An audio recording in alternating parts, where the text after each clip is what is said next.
Voilà, et donc, pardon, je vais démarrer donc la présentation en, donc, en commençant donc par le titre tout simplement. Donc, Docteur, mon cheval n'est pas en forme, et si c'était une pyro. Alors, un plan très classique en commençant par l'épidémiologie, qui est un aspect très important de cette maladie, puisqu'on va voir que c'est une maladie transmise par les tiques. Ensuite, les signes cliniques, la démarche diagnostique. Alors ça, c'est vraiment pour vous expliquer comment votre vétérinaire va mettre en place cette démarche et quelles sont les différentes techniques possibles pour établir le diagnostic d'une pyroplasmose. Le traitement, sans rentrer dans les détails, mais en vous expliquant notamment les difficultés que le vétérinaire peut avoir au moment du traitement. Et puis la prévention, qui est un volet important dans cette maladie. Donc les pyroplasmoses, j'utilise volontairement le pluriel puisqu'il faut bien savoir que c'est deux maladies bien distinctes qui sont dues à deux agents pathogènes très différents. Donc nous avons d'un côté Babesia cabali, qui est souvent l'agent le plus connu et qui en tout cas historiquement a été l'agent qui a été le plus souvent testé et confirmé chez les chevaux. À l'heure actuelle, le deuxième agent, Teleria equi, est plutôt l'agent qu'on retrouve le plus souvent, j'y reviendrai, chez les chevaux, en tout cas en France. Donc ces deux agents pathogènes sont des parasites des globules rouges, ou des hématies, donc dans le sang des équidés. Et la particularité de Teleria equi, c'est que en fait, ce parasite va parasiter également les lymphocytes, donc qui sont des cellules du système immunitaire et qui donc va permettre cette infection particulière ou ce parasitisme des lymphocytes va permettre une persistance de l'agent pathogène dans l'organisme. Alors, ces deux maladies ont une importance économique majeure, d'où l'intérêt que vous avez porté à cette conférence, je pense. On a un aspect d'intolérance à l'effort, donc une cause très fréquente d'intolérance à l'effort chez les équidés, puisque nous allons voir que ces maladies donnent une anémie, et donc le cheval n'a plus de ressources, notamment en oxygène, suffisantes pour arriver à produire l'effort qu'on lui demande. Donc ça, évidemment, c'est visible uniquement chez les chevaux sportifs. Ensuite, un aspect de commerce, donc avec des pays importants, importateurs de chevaux, qui vont refuser l'entrée des chevaux positifs, y compris en positifs uniquement en anticorps, et qui donc vont refuser l'importation de ces chevaux jusqu'à ce que le cheval soit complètement blanchi. D'où la difficulté que nous allons voir après en ce qui concerne le traitement. Et en particulier donc le Japon, avec une actualité un petit peu particulière, puisque le Japon a décidé d'importer des poulains pour la consommation de sushi, et donc des poulains français en particulier. Et donc les pyroplasmoses font partie des maladies qu'ils recherchent particulièrement au moment de l'importation. Voilà, donc des maladies vraiment très connues dans le milieu du cheval et en particulier dans le milieu du sport et dans le commerce de chevaux. Alors, pour ce qui est de l'épidémiologie de ces maladies, en fait, ce sont des maladies parasitaires, comme on l'a vu, qui sont transmises uniquement par des tiques. Donc, je vous ai mis des petites photos. On a 3 espèces en France qui sont impliquées dans la transmission de ces maladies. Donc, on a Dermacentor, Rhipicéphalus, qui est vraiment la tique que vous connaissez. Alors, vous voyez, là, c'est 2 fois Rhipicéphalus. Simplement, la différence, c'est que là, elle n'est pas gorgée. Elle vient éventuellement de s'accrocher au poil des chevaux d'un cheval, par exemple. Et ici, elle a pris son repas de sang, donc son aspect change quand même pas mal. Et ensuite, une autre tique qui est plus implantée dans le sud de la France, qui est Yaloma. Alors, ces tiques peuvent d'ailleurs transmettre d'autres agents pathogènes, mais qui sont mineurs par rapport à la pyroplasmose d'un point de vue fréquence. Alors, il y a des différences bien sûr entre les régions. On a des biotopes qui sont très différents. Il faut quand même une certaine humidité. Et donc, ça veut dire que la météo favorable, que ce soit en hygrométrie, en ensoleillement, etc., va se produire essentiellement au printemps et à l'automne.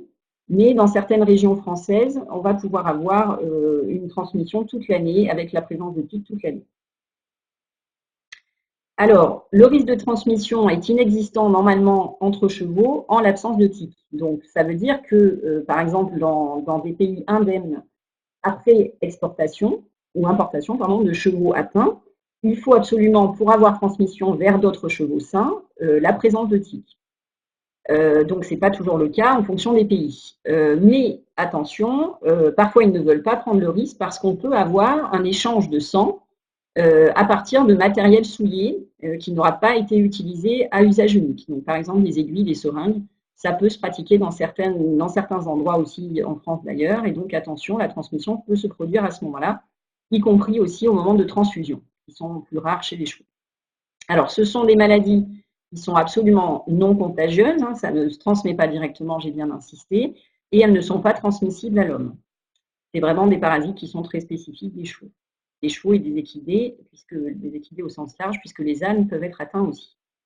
La répartition actuellement est plutôt nationale, hein, on peut avoir partout en France, on peut être concerné par cette maladie. Mais il y a des zones particulièrement connues. J'ai cité la Camargue tout à l'heure comme ma zone d'étude préférée, on va dire, pour la pyroplasmose. Et donc là, effectivement, on arrive à avoir des prévalences proches de 100% dans certains effectifs. Donc tous les chevaux, à ce moment-là, sont atteints par la pyroplasmose. Mais avec le changement climatique, on a vraiment une remontée des biotopes des tiques, et notamment des tiques infectées par la pyroplasmose. Le Japon est actuellement indemne. Les États-Unis l'étaient il n'y a pas si longtemps, mais là ont reconnu qu'ils avaient des cas et que donc ils n'étaient plus indemnes et qu'ils sont nettement moins touchés que l'Europe.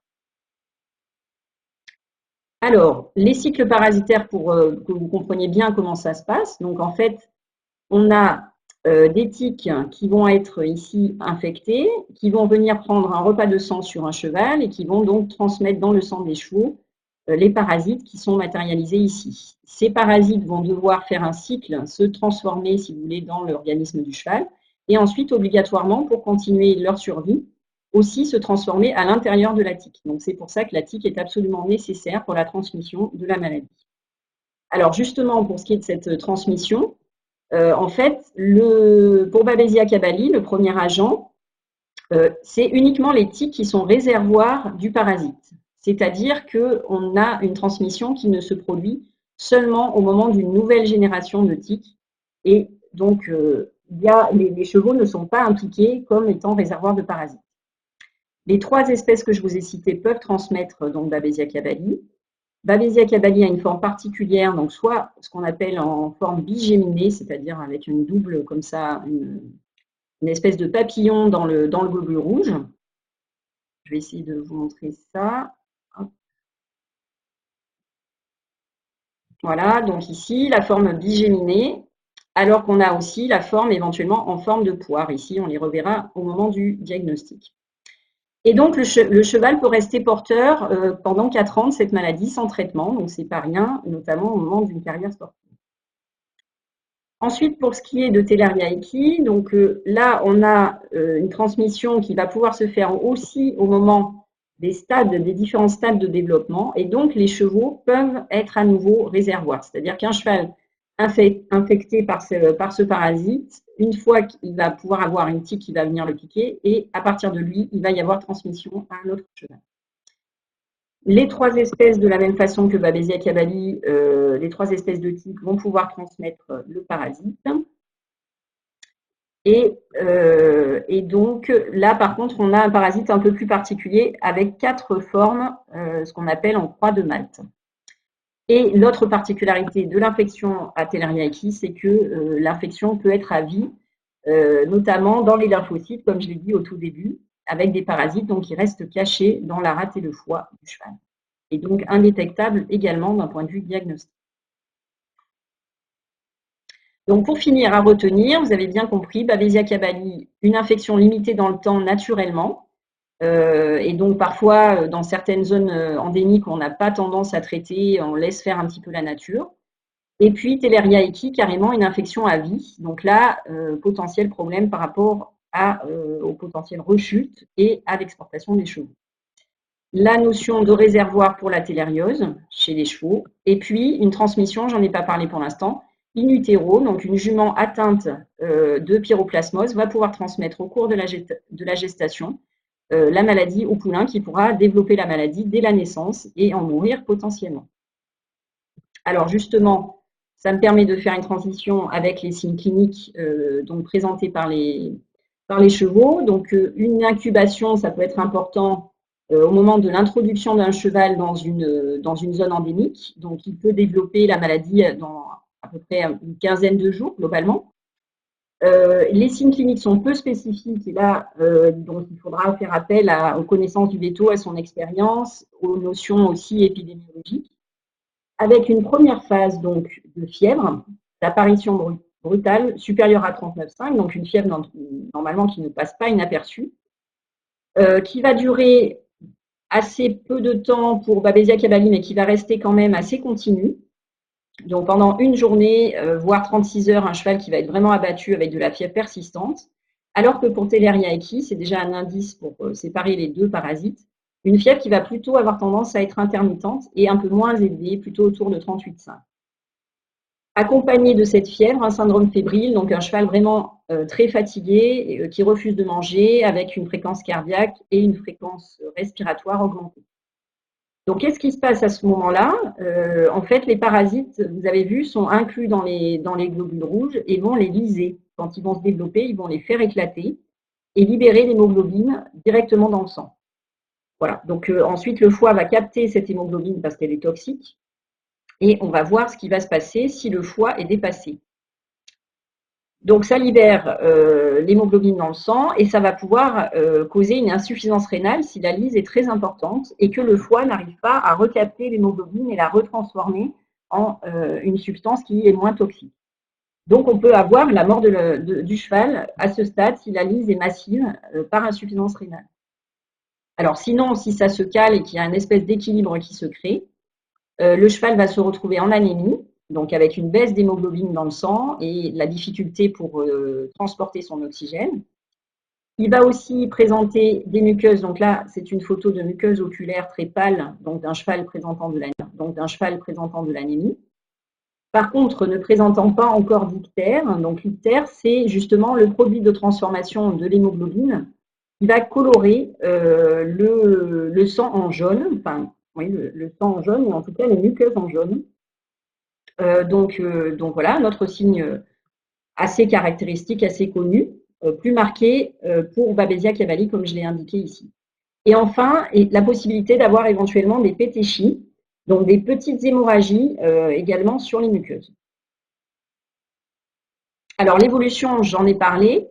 Soit on a malheureusement la mort, et ça c'est souvent sur les jeunes chevaux, les chevaux qui ont une immunité un petit peu déficiente, notamment des chevaux qui ont voyagé, qui sont introduits dans des zones d'endémie et qui n'avaient pas du tout les anticorps pour se protéger.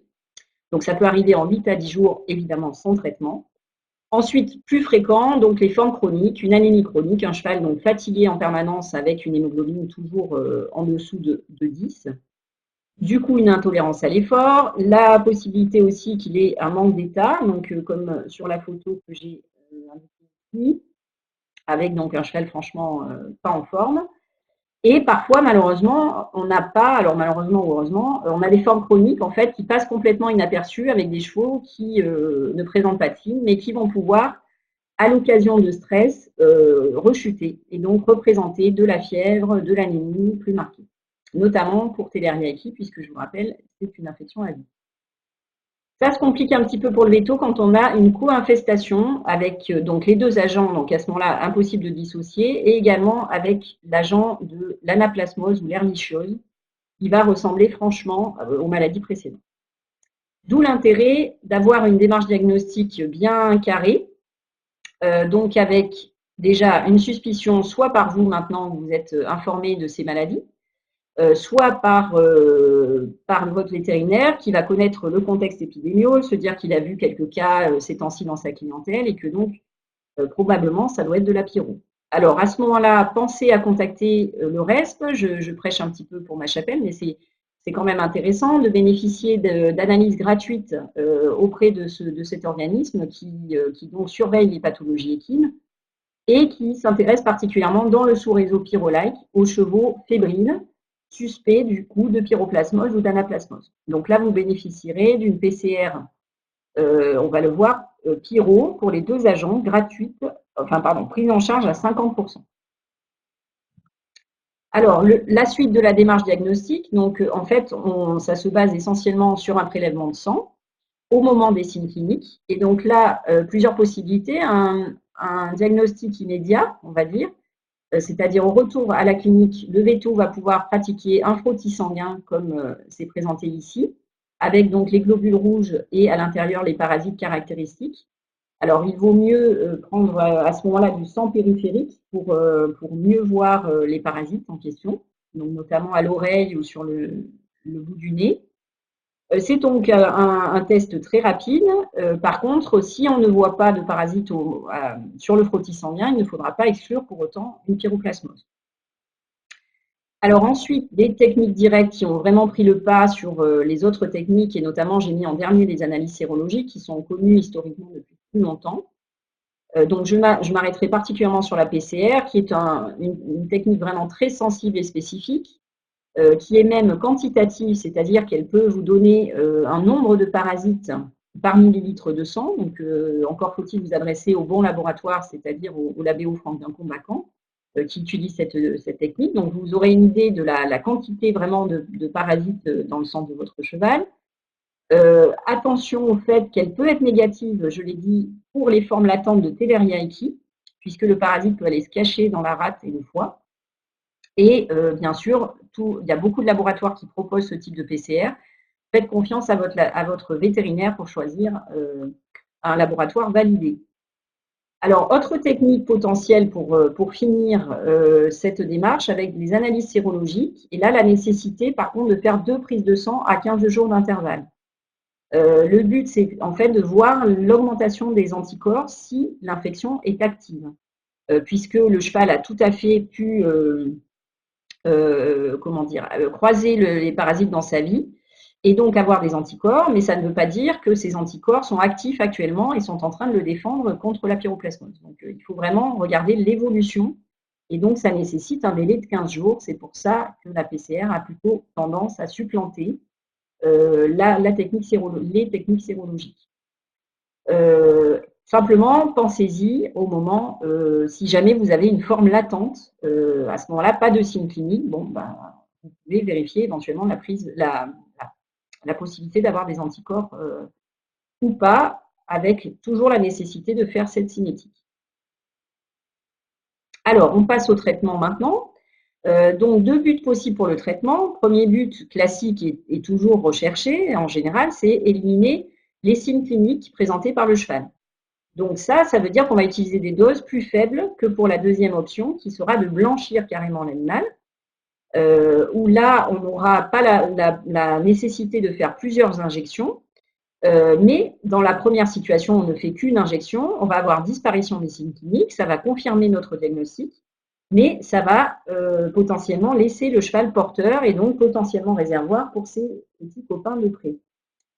Alors, pour blanchir l'animal en zone endémique, on n'essaye pas, ça n'aurait aucun intérêt, étant donné que une fois que le traitement est donné, peut-être la semaine d'après, le cheval se recontamine, puisque les tiques sont encore dans l'environnement. Donc, autant laisser faire la nature, si je peux dire, avec un équilibre immunitaire qui va se créer entre le parasite et le cheval. Par contre, absolument obligatoire dans le cadre d'exportation vers des pays indemnes ou éventuellement un changement de région. Vous prenez un cheval, encore une fois, en Camargue et vous l'emmenez en région parisienne, vous n'êtes pas obligé de l'emmener avec ses parasites, donc vous pouvez tenter de le stériliser. Donc là, c'est vraiment une décision à prendre entre veto et propriétaire, puisqu'il y a plusieurs facteurs qui vont vous faire décider quel type de traitement vous allez choisir. Le contexte géographique, j'en ai parlé, l'activité du cheval, est-ce que vraiment ça le gêne d'être parasité ou pas, et la sensibilité au traitement. Alors, on va voir tout de suite parce que, en fait, malheureusement, ce traitement a des effets secondaires. Alors, quel est-il déjà? Il est bien connu, c'est le Carbésia, le flacon là, que j'ai indiqué en photo doit vous parler. Il est absolument à faire en IM strict. On a encore malheureusement des chevaux qui reçoivent le traitement en IV et là, ça ne se passe pas très bien. Donc, on a une dose simple classique indiquée sur le flacon pour le Babesia cabali, où là, ce n'est pas un parasite particulièrement résistant. Donc, on peut utiliser la dose simple, idéalement 2 fois à 24 heures d'intervalle pour obtenir une stérilisation du cheval. Par contre, pour Telleriaiki, on est obligé de doubler la dose et on est obligé de faire jusqu'à 4 injections à 72 heures d'intervalle. Alors là, ça secoue énormément le cheval. En plus, d'un point de vue vétérinaire, on n'a pas l'AMM cheval pour ce médicament, alors même s'il n'y a aucun équivalent qui est l'AMM cheval, donc on est dans la légalité en l'utilisant. Mais bon, on n'est jamais très tranquille dans ces cas-là. Absolument penser à bien administrer un antispasmodique avant le traitement, puisque dans les effets secondaires très connus du Carvésia, il y a des signes de colique, sudation, diarrhée. Tous ces signes vont être plutôt amoindris, voire disparaître grâce à l'utilisation de l'estocilant bien 30 minutes avant pour qu'il soit bien actif au moment de l'administration du Carmésia. Il peut y avoir une toxicité, notamment hépatique de la molécule, donc attention de bien respecter les doses. Et enfin, on peut avoir la formation d'abcès à l'injection, donc bien nettoyer, préparer le site avant d'injecter. Les ânes sont connus, en tout cas c'est bien décrit dans les publications, comme étant particulièrement sensibles à l'imidocarbe. Donc moi je vous conseille de plutôt éviter la double dose de Carmésia sur les ânes. Alors pour finir, la prévention, donc on va essayer de gérer l'environnement. Alors comment faire? On va essayer d'éviter de mettre les chevaux dans des zones boisées. Donc ça, c'est des belles paroles. Hein. Globalement, souvent on a les pâtures qu'on a, donc pas évident de gérer les arbres, peut-être plus facilement les broussailles, donc ne pas hésiter à débroussailler. Autre chose qui peut paraître peut-être un peu loufoque, mais bon, qui peut quand même sur des chevaux qui sont montés tous les jours être faisable, c'est-à-dire vérifier tous les jours la présence de tiques ou l'absence plutôt de tiques sur le corps du cheval, donc notamment sur la tête, à l'arse et dans la région du périnée, donc sous la queue. Alors, si vous ne voulez pas vous embêter avec ce type de vérification, pourquoi 24 heures d'ailleurs, je précise juste rapidement, au-delà de 24 heures, c'est là où le parasite est transmis par la tique. Avant ça, il n'y a pas de possibilité de transmission. Il faut que la tique ait le temps de liser, en fait, de s'implanter vraiment dans la peau du cheval avant de pouvoir transmettre dans le courant circulatoire le parasite. Donc, on peut utiliser également des antiparasitaires, mais qui, du fait de la composition de la sueur du cheval et du fait qu'il sue très, très abondamment, au moment notamment de l'effort, les antiparasitaires externes sont vraiment peu efficaces, mais peuvent quand même être une aide.